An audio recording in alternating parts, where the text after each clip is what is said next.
Hi friends, आज हम बात करेंगे एक और आईपीओ के बारे में जिस कंपनी का नाम है KRN heat exchanger and refrigeration limited. ये कंपनी जो है मैन्युफैक्चरिंग सेक्टर से आती है। अगर इस कंपनी का स्टार्टिंग बात करते हैं तो 2017 में ये कंपनी स्टार्ट हुई है और इस कंपनी के जो एमडी और फाउंडर हैं वो मिस्टर संतोष कुमार हैं। ये कंपनी अगर बात करते हैं तो मैन्युफैक्चरिंग सेक्टर से आती है और ये डिफरेंट डिफरेंट तरीके के कॉइल्स बनाती है, यानी कि जो कॉइल्स बने होते हैं कॉपर से और एल्युमिनियम से।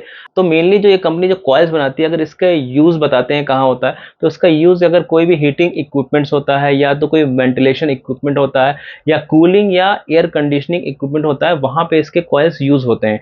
जैसे कि एसी हो गया, फ्रिज हो गया, या इंडस्ट्री में भी ये सब लगते हैं। जैसे आपने इंडस्ट्री में बहुत बड़े वेंटिलेशन देखे होंगे या एयर को प्यूरिफाई करने के लिए भी इंडस्ट्री में ये सब इक्विपमेंट लगे होते हैं जिसमें इनके कॉइल्स यूज़ होते हैं। या मॉल्स वगैरह में आपने देखा हो या वेंडिंग मशीन देखी होगी, बड़े बड़े फ्रिजेस देखे होंगे जैसे कि कोका कोला के हो गए, पेप्सी के हो गए, तो वहाँ पे इनके कॉइल्स यूज़ होते हैं। अब ये कंपनी बहुत इंपॉर्टेंट हो जाती है क्योंकि अगर बात करें इंडिया में भी मैन्युफैक्चरिंग सेक्टर पे बहुत ज़्यादा ही बूम चल रहा है, यानी कि ये सेक्टर एक राइजिंग सेक्टर में आता है। तो ज़रूर से ज़रूर ये कंपनी में हमें नज़र रखनी चाहिए। चलिए इसके आईपीओ के डिटेल जान लेते हैं। अगर इस आईपीओ की डेट की बात करते हैं तो 25 सितंबर से लेके 27 सितंबर तक इसका आईपीओ रहेगा। अगर इसके प्राइस बैंड की बात करते हैं तो 209 रुपीज़ से 220 का इसका प्राइस बैंड है, यानी कि प्राइस अगर अपर बैंड की बात करें तो 220 रुपीज़ है। और उसके हिसाब से अगर इसका मार्केट कैप देखा जाए, यानी कि अगर ये कंपनी किसी प्रीमियम पे और ना ही किसी डिस्काउंट पे अगर ये ओपन होती है यानी लिस्ट होती है, तो इसका मार्केट कैप रहेगा 1367 करोड़ रुपीज़, यानी कि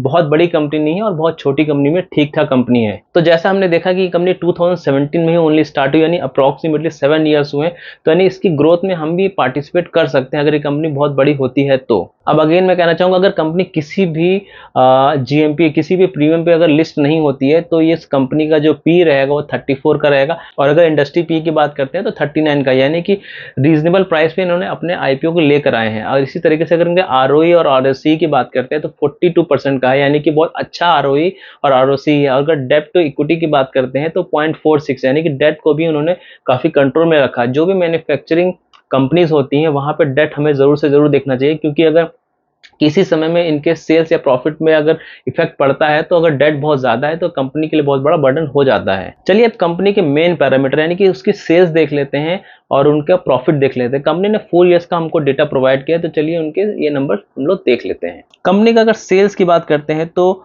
FY21 में 76 करोड़ से बढ़ के जो उसकी सेल्स है 308 करोड़ हो गई, यानी कि 4 ईयर्स में 4 टाइम्स, यानी कि अच्छा खासा सेल्स में ग्रोथ दिखाया। लेकिन अगर हम सीरियल वाइज जाते हैं तो FY22 में 105% की ग्रोथ दिखा है, जो कि बहुत अच्छी है।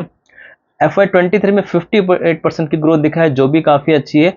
लेकिन FY24 में 25% की ग्रोथ है, जो अच्छी है। लेकिन अगर ट्रेंड देखा जाए तो ग्रोथ के टर्म्स में थोड़ा कंपनी अभी स्लो हो चुकी है। उसी तरीके से अगर प्रॉफिट की बात करते हैं तो 2 करोड़ से बढ़ के प्रॉफिट ओनली 4 ईयर्स में 40 करोड़, यानी 20 टाइम्स इन्होंने अपने प्रॉफिट को कर दिया, जो कि बहुत फैंटास्टिक अगर देखा जाए तो प्रॉफिट बोला जा सकता है, ग्रोथ को बोला जा सकता है। तो उसी तरीके से अगर FY22 में ग्रोथ की बात की जाए तो 450% की ग्रोथ दिखाई है।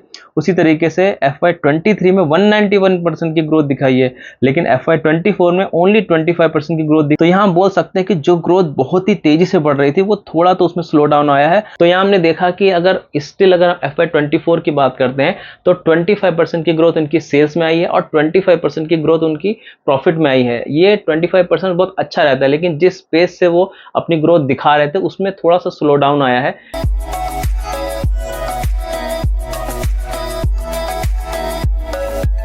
बट स्टिल अगर देखा जाए तो कंपनी एक राइजिंग सेक्टर से है, प्रॉफिट और सेल्स में अच्छा खासा ग्रोथ है, आरओई और आरओसी के नंबर भी अच्छे हैं, डेट और इक्विटी के रेशियो को भी इन्होंने अच्छा खासा मेंटेन किया है। और अगर जीएमपी की बात करते हैं इस कंपनी का तो 108% का जीएमपी चल रहा है, तो उसके हिसाब से इस कंपनी में लिस्टिंग गेन तो बनता ही बनता है। चलिए अब कुछ नेगेटिव पॉइंट की बात कर लेते हैं। तो पहला अगर हम बात करें इन्वेंट्री, चाहे डेज देखा जाए, चाहे कैश कन्वर्शन साइकिल देखा जाए और चाहे वर्किंग कैपिटल डेज देखा जाए, सब काफ़ी तेज़ी से बढ़े हैं, जो एक अच्छी बात नहीं होती किसी कंपनी के लिए। लेकिन क्योंकि कंपनी अभी ग्रो कर रही है बहुत तेजी से और अपना बेस को बहुत बढ़ा रही है, तो उसमें थोड़ा वो चल भी सकता है ये सब चीज़। लेकिन अगर इसके पी की बात करते हैं, जो अभी 34 का पी, अगर ये 100% के लिस्टिंग गेन को दिखाता है, जो कि जीएमपी भी 108% है, तो उसके हिसाब से इसका पी सीधे 68 का हो जाएगा, जो कि इंडस्ट्री पी से बहुत ज्यादा है, यानी कि वैल्यूएशन तो इस कंपनी के जरूर से जरूर हाई हो जाएंगे लिस्टिंग के टाइम पे। तो अब आता है मेरा पर्सनल ओपिनियन। डेफिनेटली जीएमपी इतना ज्यादा है और कंपनी एक राइजिंग सेक्टर से आती है, तो मैं इस कंपनी में अपने फैमिली मेंबर के हर एक अकाउंट से जरूर अप्लाई करूंगा और इसको लॉन्ग टर्म के लिए भी हम रख सकते हैं। So thank you so much for watching this video. Remember one thing, learning is earning. जय हिंद।